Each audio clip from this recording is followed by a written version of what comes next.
నమస్తే. రేవంత్ రెడ్డి సర్కార్ వచ్చిన తర్వాత కట్టిన దానికంటే కూల్చుడే ఎక్కువ కనిపిస్తూ ఉంది.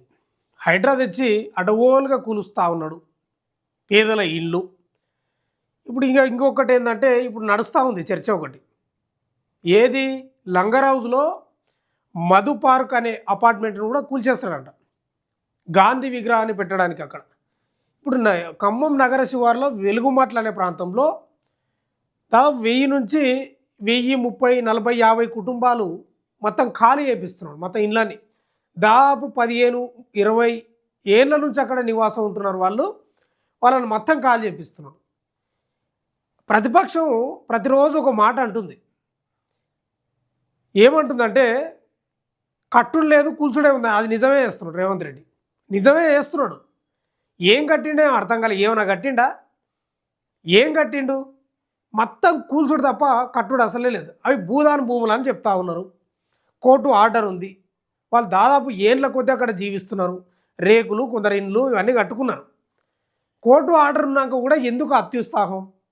ఖమ్మం ప్రాంతంలో 3 మంత్రులు తుమ్మల నాగేశ్వరరావు, బట్టి విక్రమార్క, పొంగులేటి శ్రీనివాసరెడ్డి వీళ్ళంతా కలిసి పేదలపై ప్రతాపం చూపితే ఎక్కడ పోవాలి?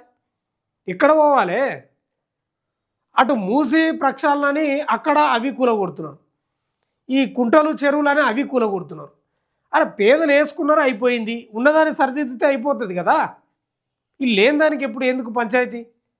ఇక మీరే కాపాడుతున్నారా భూములు? ఇంకెవరు కాపాడరా? పూర్తి స్థాయిలో ఏమైపోయిందంటే చాలా ఘోరం. ఇప్పుడు నేనేమంటున్నానంటే ప్రతి మనిషికి లేదా ప్రతి కుటుంబానికి ఇల్లే ప్రాధాన్యం. ఒక ఇల్లు సంపాదించుకోవాలా, ఓ సొంత ఇంట్లో ఉండాలనేది కల. నీకు సొంత ఇల్లే కూలగొట్టినాక ఇంకెందుకు నాకు అర్థం కాదు. ఎందుకు? ఇగో వీళ్ళ కన్నీళ్ళు చూడండి. వెలుగుమట్ల ఇది అడుక్కుంటున్నారు, ఏడుస్తున్నారు.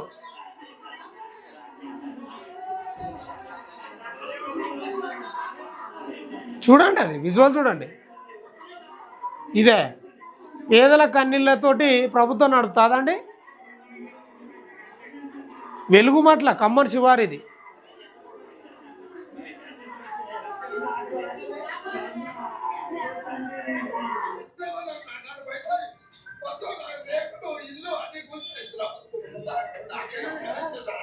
ఇవి మంచివే?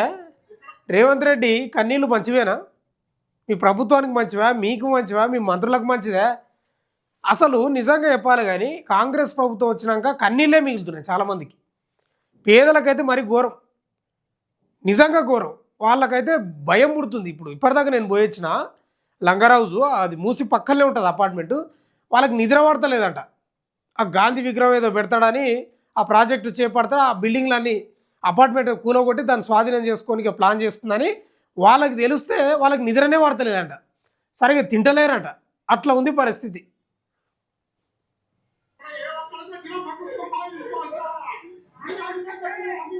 చూడు,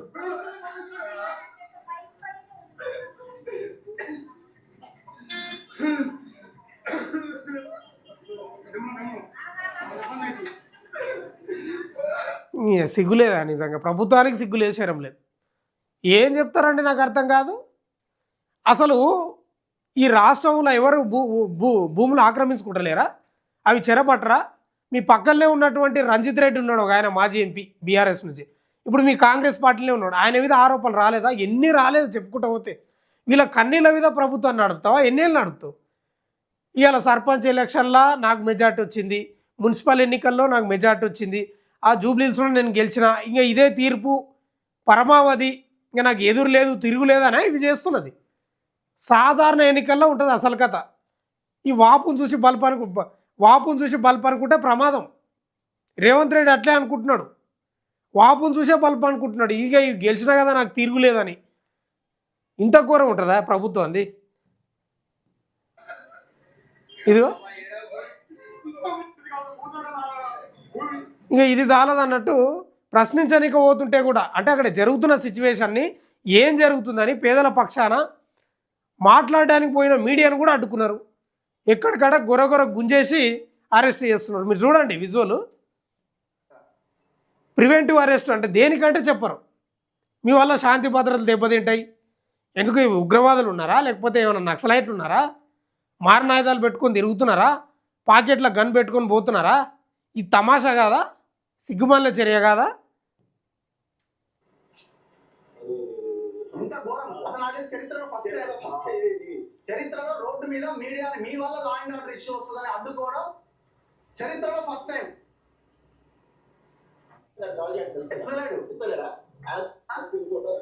అరెస్ట్ చేసిండ్రు.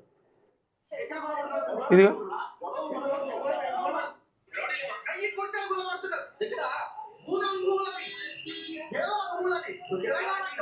అవి భూదాన్ భూములు అంటే పేదల భూములు, పేదలకు ఇచ్చింది ప్రభుత్వం, దానిలో కొన్ని పట్టాలు కూడా అవుతాయి. ఇంత దారుణం ఉంటుందా? గతంలో ప్రశ్నించడానికి పోతే బీఆర్ఎస్ ప్రభుత్వంలో అరెస్టులు జరిగినాయి, ఇప్పుడు కాంగ్రెస్ ప్రభుత్వంలో అరెస్టులు. దేనికి అరెస్టులు? పేదల పక్షం నిలబడొద్దా? అన్యాయానికి గురవుతున్న వాళ్ళ పక్షం నిలబడొద్దా? మార్నింగ్ న్యూస్లా నేను ఖమ్మం వెళ్తున్నా, వెలుగుబాట్లు వెళ్తున్నా అని చెప్పిండు, అలర్ట్ అయిపోయారు. ఇక కొలరపాడు అది టోల్ గేట్ ఉంది కదా, మొత్తం టోల్ గేట్ మొత్తం బంద్ చేసి పోయే రూటు ఒకటో రెండో తెరిచినట్టున్నారు. ఇక మొత్తం అడ్డుకొని ఎక్కడికక్కడ అరెస్ట్ చేసిండు. ఇది రేవంత్ రెడ్డి సర్కార్. ఆయన సక్కదనం అట్లే, నీ సక్కదనం ఏముంది? అప్పుడు అరెస్ట్ చేసారు, ఇప్పుడు అరెస్ట్ చేస్తున్నారు. ఆ జర్నలిస్టులు ఎందుకు అరెస్ట్ చేయాలి? ఏం చేసినారు వాళ్ళు? ఏం చేస్తారు? ఏం చేస్తారు? పేదల పక్షం నిలబడనికే, వాళ్ళకి జరుగుతున్న అన్యాయాన్ని ప్రభుత్వానికి చెప్పనికేనో వాళ్ళకు అసలు నాకు అర్థమైతే లేదు. అసలు రేవంత్ రెడ్డికి తెలిసి జరుగుతుందా, తెలియక జరుగుతుందా? వెలుగు మాట్లాది నాకు అర్థం కాదు. ముగ్గురు మంత్రులు ఆడున్నారు, మరి రేవంత్ రెడ్డికి తెలిసి జరుగుతుందా లేదా? మరి ఇంత దారుణంగా అరెస్ట్ చేస్తారా? ఇదేం కదా అంటే దీన్ని బట్టి స్పష్టంగా అర్థమవుతుంది ఏంటంటే, తెలంగాణ కాంగ్రెస్ ప్రభుత్వం తన గోతి తని తోకుంటుంది, జర్నలిస్టుల గొంతు కూడా నొక్కుతుంది. ఏదో మారణాయుధులు పట్టుకొని శాంతి భద్రతలు దెబ్బతింటాయని చెప్తా ఉన్నారు పోలీసులు ఆడ. దేనికంటే చెప్తలేరు మళ్ళా. ఇది దరిద్రమైన పాలన. నిజంగా మనం ఒకటి మాట్లాడుకోవాలి. పొద్దుగాలు లేస్తే ప్రభుత్వం కూల్చుడే తప్ప కట్టుడు లేదు, అది నిజమే, అది 100% నిజమే. నిజంగా చెప్తున్నా కదా, ప్రభుత్వాలు మీడియా గొంతు నొక్కితే అవి ఎక్కువ కాలం నిలబడవు. పేదల కన్నీళ్లను పెట్టిస్తే అవి ఎక్కువ కాలం నిలవదు. రైతుల కన్నీళ్ళు పెట్టిస్తే అవి ఎక్కువ కాలం నిలవదు. ప్రభుత్వాలు రేవంత్ రెడ్డి సర్కార్ చేస్తున్నది కూడా అంతే. రైతు బంధు కూడా ఏం పడేటట్లు ఏం లేదు. మొన్న కేబినెట్ సమావేశంలో కూడా పెద్దగా చర్చకి ఏం రాలేదు. తుమ్మల నాగేశ్వరరావు అసలే లేడు. ఆయన ఏడున్నాడో ఏం చేస్తున్నాడో. ఆ రైతుల కన్నీళ్ళు అట్లే ఉండయి. హైదరాబాద్లో అయితే ఆ మూసి నది పరివాహక ప్రాంతం, ఆ చెరువుల దగ్గర, కుంటల దగ్గర, తర్వాత అడవులలో కూడా ఆ గిరిజనులు భూములు వేసుకొని వాళ్ళు గుడిసెలు వేసుకొని బతుంటే ఇంత పొలం అవి కన్నీళ్ళే. మొత్తం కన్నీళ్ళు తప్ప ఏం లేవు. ఇక ఆయనది ఒకటే ఏం పెట్టుకోండి రేవంత్ రెడ్డి అంటే, ఏ ఎన్నికలకు పోయినా నాకే మెజార్టీ వస్తుంది, ఇంకా నాకు తిరుగులేదు, ప్రజాభిప్రాయం మాకే ఉంది, ప్రజల మద్దతు మాకే అని ఆయన అనుకుంటున్నాడు. నేనేమంటున్నా అంటే, దీన్నే అంటారు వాపును చూసి బలుపు అనుకోవడం, దీన్నే అంటారు. ఇది బలుపా వాపా అనేది రేపు సాధారణ ఎన్నికలకు పోతే తెలుస్తుంది. కానీ ఏదేమైనా ఈ అరెస్టును ఖండించాలి ప్రతి ఒక్కరూ. అలాంటి పేదలపై ప్రభుత్వం కన్నెర చేయడం, గొరగొర గుంజేయడం, నోటీసులు ఇవ్వకుండా, వాళ్ళకు ఆధారం చూపించకుండా పేదల పొట్ట కొట్టడం, వాళ్ళ ఇండ్లను మొత్తం లాక్కోవడం, నిర్వీర్యం చేయడం, నిర్లజ్జగా చేయడం అనేది నిజంగా సిగ్గుమాలిన చర్య. ఇక పతనం స్టార్ట్ అయినట్లే రేవంత్ రెడ్డికి. నిజంగా పతనం స్టార్ట్ అయినట్లే. ఇంకా అది సాధారణ ఎన్నికల్లో తెలుస్తుంది. ఇవాళ నీవేదో మాకు మద్దతు అని ఏదో ఎగురుతున్నావు కదా, రేపు సాధారణ ఎన్నికల్లో నీకు కథ తెలుస్తుంది. నా అంచనా ఏంటంటే, ఇక మళ్ళీ 5 ఏళ్ళ తర్వాత రానని ఆయన అనుకుంటున్నాడు ఆల్రెడీ.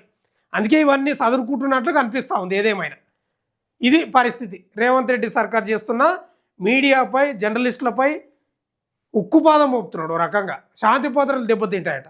ఇదైతే మరీ దరిద్రం, ఇది మరీ సిగ్గుచేటు. చూస్తూనే ఉండండి మన తొలి వెలుగు.